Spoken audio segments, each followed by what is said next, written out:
Here's what nobody tells you. The difference between someone who retires wealthy and someone who works until they're 70 usually comes down to one decision they made, or didn't make, before they turned 30. I'm not talking about luck or some secret rich people have. I'm talking about understanding how income and wealth actually work, and then taking action while time is still on your side.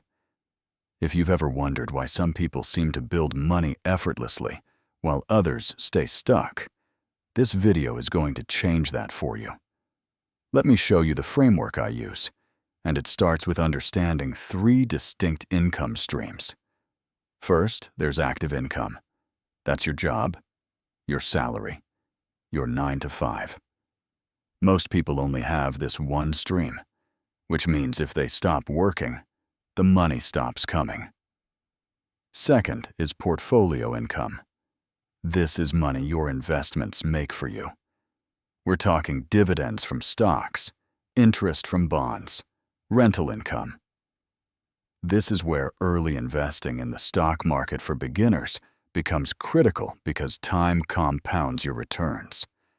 Third is passive income, products you create, affiliate commissions, content that earns money while you sleep. The wealthy don't rely on just one of these. They build all 3 simultaneously. Here's the psychological reality that stops most people. They think they need to be rich to start investing. Wrong. The basics of stock market investing show us you can start with as little as $50 to $100. But here's what actually prevents people from beginning. It's not money, it's confidence. You think you need to understand everything before you start, so you spend years researching and never actually begin. Meanwhile, someone else started at 22 with zero knowledge, invested consistently, and by 45, they've built over $600,000 just through the power of compound growth. That person wasn't smarter. They just started. Let me give you the exact numbers so you understand why starting early matters. If you invest $10,000 at 25 years old with an average annual return of 7%, which is historically conservative for stock market investing, by 65, you'll have roughly $150,000. Same investment, same returns, but you wait until you're 35? You end up with $68,000. That 15-year delay cut your returns in half. Now, scale that across multiple years of consistent investing, and we're talking about the difference between retiring at 55 versus 70. This isn't theory. This is math. This is why investment for beginners should start yesterday. But today is better than tomorrow. Your action step is simple but non-negotiable. This week, open a brokerage account. Not eventually. This week. Whether it's a basic app that takes 10 minutes or a traditional broker, just open one. Then end it with whatever you can. Even $100 proves to your brain that you're serious. Next, invest that money in a low-cost index fund that tracks the overall market. This is how 90% of successful, long-term investors build wealth. Not through picking individual stocks, not through trading daily, through consistent, boring, diversified investing.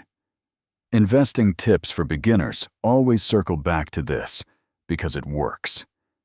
Then set up automatic monthly investments. Even $50 a month becomes hundreds of thousands over decades. Now, let's talk about converting your active income into assets, because earning money is only half the equation. Here's the trap.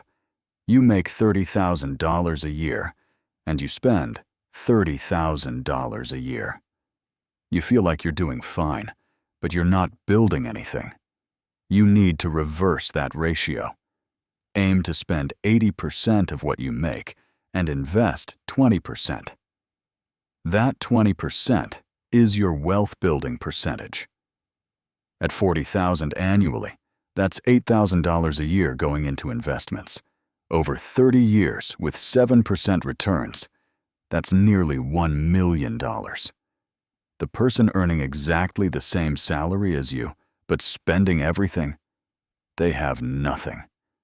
This is how to make money actually matter. I need to be clear. This is educational content about personal finance fundamentals, not financial advice. Before you make any investment decisions, especially with money you can't afford to lose, talk to a qualified financial advisor who knows your specific situation. That said, the principle remains true. Early investing, consistent investing, and diversified investing beat literally every other wealth-building strategy over long time horizons. The stock market for beginners isn't complicated. The barrier is just getting started. You know exactly what to do. The question is whether you'll do it while you still have time, or whether you'll spend the next 5 years thinking about it. This framework works whether you're starting with $500 or $5,000. The amount matters far less than the consistency and the starting point. If you found this useful, like this video, it helps us reach people who actually need this message. Subscribe, because we drop personal finance content every week that cuts through the noise and gives you real, actionable strategies. And let me know in the comments, what's one action step you're taking this week? Are you opening that investment account? Are you setting up automatic investments? Show me you're serious about building wealth. I'll see you in the next video.